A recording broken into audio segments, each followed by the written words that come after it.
Fala galera, estamos aqui na 8ª edição do ProWiki, que é um evento de comunicação da Universidade Anhembi Morumbi, e eu tenho o prazer de receber aqui o João Mesquita, que é diretor-geral do programa De Noite com Danilo Gentili. É Júlio meu nome.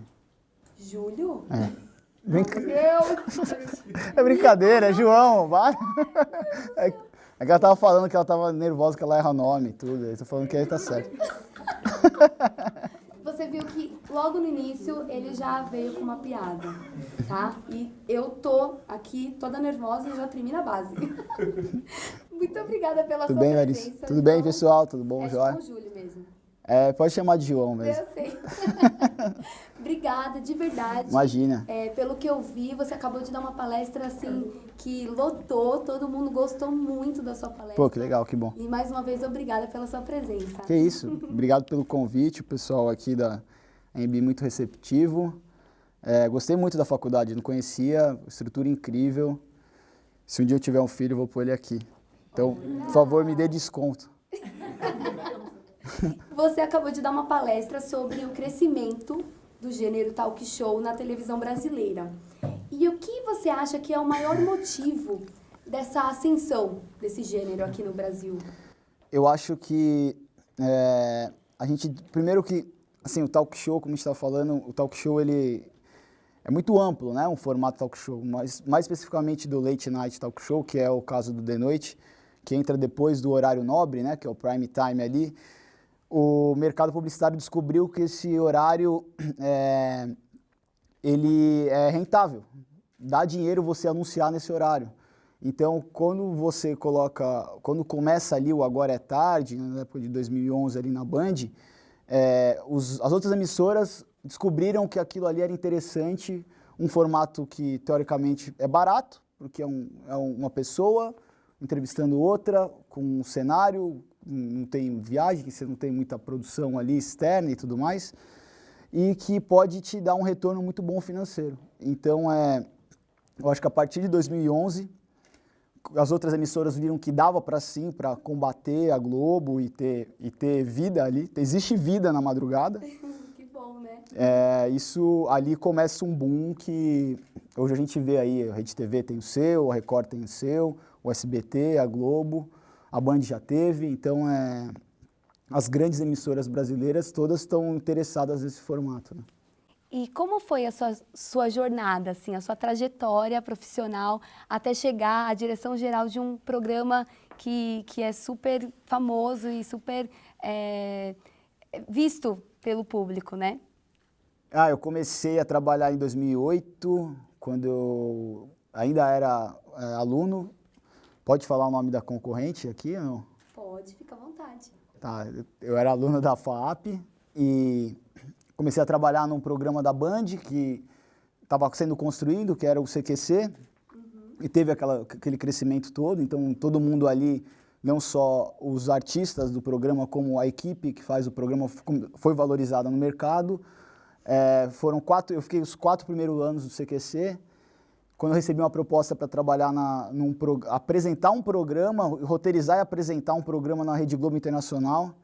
Aí eu fiquei 2 anos lá rodando nos Estados Unidos, entrevistando os imigrantes brasileiros que moram lá.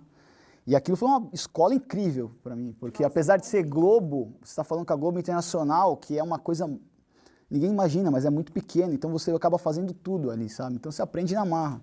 Isso que a gente está fazendo aqui, que a gente estava brincando aqui, conversando aqui sobre, às vezes tem uma coisa técnica, uma coisa que você entrevistar o cara, a primeira vez que você está falando com essa pessoa e tal. Eu sei como é que é, eu já passei por tudo isso. Muito nervoso. Né? Sabe, eu estava lá, imagina, eu cheguei lá dos Estados Unidos, eu tinha acho que 24 anos, 24, e aí no meu primeiro mês eu tinha que pôr, eu e um câmera, pondo as 3 câmeras que vocês estão colocando aqui para entrevistar para falar sobre leis de imigração. Então, eu ali fiquei a noite inteira estudando a pauta e, meu Deus, eu tô com medo e tem que gravar aquilo e tem que ser um negócio sério, jornalístico, eu já não sou jornalista, eu vou falar errado alguma coisa, o problema de concordância, que eu sempre eu falo tudo errado mesmo, não tô nem aí. Então vai dar problema para mim, eu fiquei desesperado. Eu no estúdio da Globo Internacional, vendo aquele bando de jornalistas lá no fundo, assim, sabe, o Jorge Pontual lá na mesa dele, o pessoal do Manhattan Connect, e eu ali, um moleque querendo me enfiar ali no meio. Então, foi uma escola incrível para mim. Então, eu fiquei 2 anos lá e isso me deu um ótimo suporte editorial para a entrevista, né? E naquela época eu comecei a assistir muito talk show lá na gringa. E o contato que eu ainda tinha com os meninos do CQC, especialmente o Danilo, que estava fazendo talk show, então a gente trocava muita informação. A gente era próximo na época do CQC, a gente trabalhou muito lá junto. Então, a gente tinha esse vínculo e quando acabou meu visto, que a Globo não podia renovar comigo, ele, coincidentemente, bateu com a data dele para o SBT e a gente acabou indo junto. Ele me levou para o SBT. Então, eu fiquei 1 ano e meio lá como diretor de externa e até ser promovido para ser o diretor-geral do programa. Não tinha muita experiência, mas tinha o apoio do apresentador e da equipe, que é muito importante, porque eles iam me ajudar a fazer aquilo, aprender a ser o diretor ali, né? Então, eu fui aprendendo na marra ali, com o programa já rolando, entendeu? Com uma certa crise, porque a equipe estava com um problema ali, então tinha que resolver esse problema, por isso que teve a troca e tudo mais, então você tinha que ganhar todo mundo de novo. O programa estava já tinha tido o primeiro ano, já estava no metade do segundo, então é normal, a audiência cai um pouco. Então eu entrei meio que no olho do furacão ali, sabe? Mas com o apoio de todo mundo ali, tanto do elenco e como da produção. Eu fui aprendendo a fazer aquilo e aí o programa foi engrenando de novo. Aí no final de 2015 a gente já tinha tirado a diferença que a gente perdeu no primeiro semestre. E aí foi crescendo tudo de novo o programa, deu certo. Mas quais são os pontos negativos também de ser diretor? A responsabilidade. Eu acho que você como diretor, independente do que aconteça ali dentro, a responsabilidade é sua. Então, se eu tenho uma falha de produção, se eu tenho uma falha, o erro é seu, entendeu? Então, é isso. Você não pode pôr o dedo na cara. Você põe ali dentro, você vai reclamar, vai brigar, vai discutir, vai tentar melhorar o que tem que melhorar. Mas externamente, fora da sua equipe, a responsabilidade é sua. Então, o peso nas costas está ali. A hora que eu estou lá, 1h10 da manhã, acompanhando a audiência e eu vejo que a audiência está caindo e não consigo dormir, é triste, sabe? É uma pressão muito grande nas costas, sabe? Então, você tem que ter resposta para tudo, você tem que decidir a coisa na hora e a responsabilidade é sua. Então, acho que esse é o grande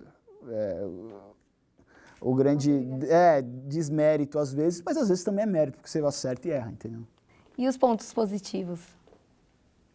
Eu acho que é meio que esse, o diretor, de uma certa forma, ele, na parte dos bastidores, é a pessoa que... Eu, quando era produtor do CQC, eu às vezes ficava muito triste quando eu via que uma piada que eu escrevi para o cara foi muito boa, e aí eu tava ali na outra gravação no dia seguinte, eu vi uma pessoa abraçando aquele cara falando, putz, aquela piada que você fez foi genial, parabéns, e o cara, pô, obrigado, e eu olhava falando, meu, o reconhecimento, sabe, às vezes...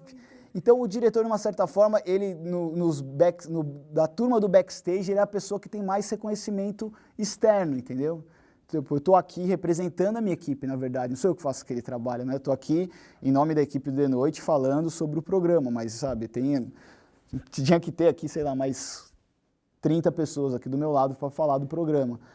Então, isso é um ponto positivo e até a responsabilidade quando você acerta, então é ponto positivo porque você tá dando certo, entendeu? Então, isso faz parte. E, assim, quais são as suas maiores inspirações? Assim, principalmente para inovar, né? A gente, óbvio, o talk show, o late night talk show, eu insisto nesse termo porque a gente faz esse programa, esse formato mais específico, né? Ele veio dos Estados Unidos e tem muita referência dos Estados Unidos. A gente se preocupa muito em não fazer igual, então a gente pega a referência e faz do nosso jeito, ou na nossa cabeça faz de um jeito melhor, porque é isso que você tem que buscar, fazer do jeito melhor e não fazer igual. E do jeito de vocês. Exato, você nunca vai ver uma brincadeira que o Jimmy Fallon faz, a gente fazer igual, entendeu? Já fizemos? Já. Sei lá, vou lembrar uma aqui, agora um pouco eu lembrei de uma que o Jimmy Fallon faz a brincadeira de roleta de ovo, o Danilo já fez isso, já fez. Mas a gente insiste em não fazer. E isso é muito legal. Uma coisa até que eu não falei na palestra, que aconteceu logo no começo do The Noite. E isso, uma forma de reconhecimento, é incrível pra gente. A gente fez uma piada no monólogo do óculos do Google Glass, que era o Murilo entra, falando que teve um novo óculos do Google Glass, o Murilo vem, vocês podem até procurar no YouTube depois para ver que eu não estou mentindo. O Murilo põe um óculos, que é o escrito Google, com os dois olhozinhos aqui, e faz umas piadas. Um comentário anônimo, ele põe um nariz com aquele, sabe, aquela coisinha para ficar anônimo. Peraí, Danilo, um instante, eu tô lendo meus e-mails, sabe? Então, ele faz uma sequência, um setup de piadas ali em cima do óculos do Google Glass, um monte de piadinha. Para nossa surpresa, uma semana depois, a gente vê no YouTube o canal da Ellen, a Ellen sacando um óculos igual na nossa produção e fazendo piadas, algumas iguais e algumas parecidas com o que a gente tinha feito. A gente falou, cara... Inspirou. A gente que costumava ver os caras, a gente está sendo visto também. Então, aquilo, você fala, olha lá, os caras são competentes. Não, pra gente foi, cara, que absurdo, a Ellen viu a gente, sabe? Toda uma produção inteira ficou... Porque não tinha como não falar que não foi, sabe? Foi uma semana depois, o mesmo... O óculos não era igual o que o Google estava vendendo, era um óculos piada, certo? Porque é um óculos com a letra do Google. Então, quando a gente viu a Ellen fazendo aquilo, a gente falou, meu Deus, a gente está sendo visto. A gente foi ver, viu que ela estava seguindo o Danilo no Twitter. Ela segue milhões de pessoas, mas então... Alguma referência ela puxou. Então, assim como a gente também a gente busca, eles também buscam. Mas eu dei uma bela volta e não te respondi. O programa que eu gosto muito nos Estados Unidos é o do Conan O'Brien. Para mim, ele é o melhor. Ele é o cara mais descontraído, mais desapegado, mais parecido com o que a gente faz, que é meio que um anti-talk show.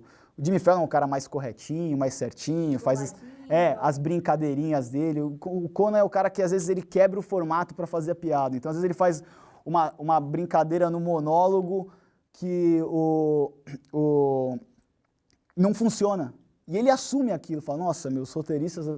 E a gente faz muito isso, entendeu? Então, isso eu gosto muito, sabe? Ele quebra o protocolo. Ele quebra o protocolo. E a gente gosta de fazer isso, esse anti-talk show. A gente quase não ensaia o programa. A gente faz tudo ali na hora, sabe? Se der certo, deu. Se não der, vai virar piada também, entendeu? Então, ele é uma referência para mim. E quais os atributos, assim, que você acha essencial para ser um diretor?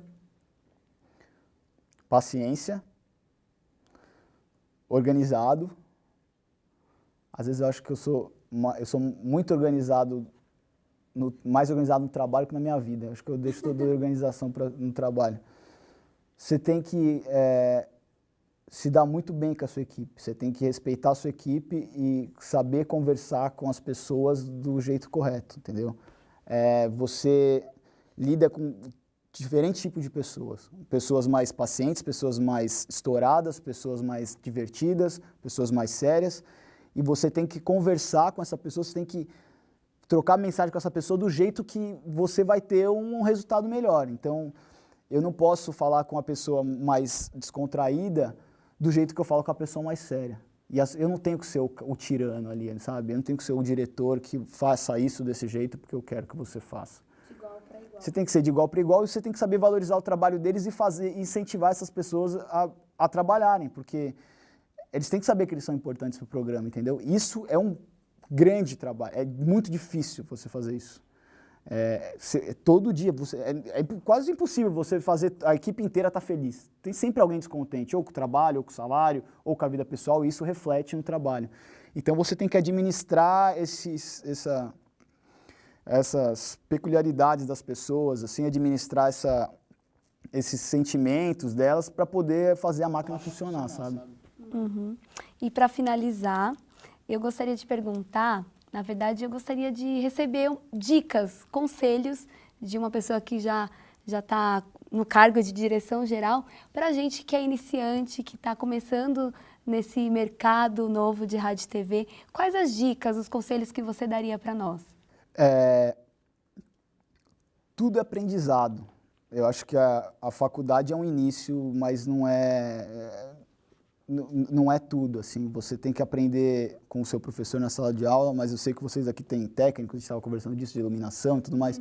Essas pessoas são muito importantes no mercado de trabalho, então você tem que aprender com todo mundo que está em volta de você e valorizar esses profissionais, porque são eles que vão te salvar na hora da encrenca ali, entendeu? Na hora que você for uma estagiária e está perdida porque o diretor te chamou, e você tem que levar um negócio, se você não for amiga do contra-regra e não valorizar o trabalho dele, o cara na hora não vai apagar seu incêndio. Então, valorize o trabalho dele, saiba trabalhar em equipe. E para você que quer entrar no mercado de trabalho, você tem que, primeiro, acreditar no seu trabalho, confiar que você pode fazer isso. E ser cara de pau, cara. Ser cara de pau. É o que eu recebi uns 3, 4 currículos aqui. Você acha que eu não vou olhar? Não vou olhar, óbvio que eu vou olhar. A gente tem, então, tem que ser assim. Você tem que acreditar e não é fácil, vocês sabem que não é fácil. O mercado de trabalho não é fácil. E existem formas de você entrar nele. Importante você exercitar, sabe? Hoje em dia você tem o meio digital aí, tem o YouTube. Então, vai lá, exercite, põe a sua cara no vídeo se você quer trabalhar com isso, se você quer ser uma entrevistadora, põe sua cara, exercite e vai para as cabeças, né, que a gente fala. Muito obrigada pela sua participação. Eu agradeço em nome de todos nós aqui. Todos estão impressionados com a sua participação. De verdade, você fez a diferença aqui no ProWeek 8. Pô, obrigado vocês. Fechou com chave de ouro. E muito obrigada de verdade pela sua presença, pela sua disponibilidade em compartilhar todo o seu aprendizado com a gente. Que isso. Muito obrigada, Obrigado João. pelo convite. Segunda a sexta tem de noite, toda madrugada. Valeu, gente.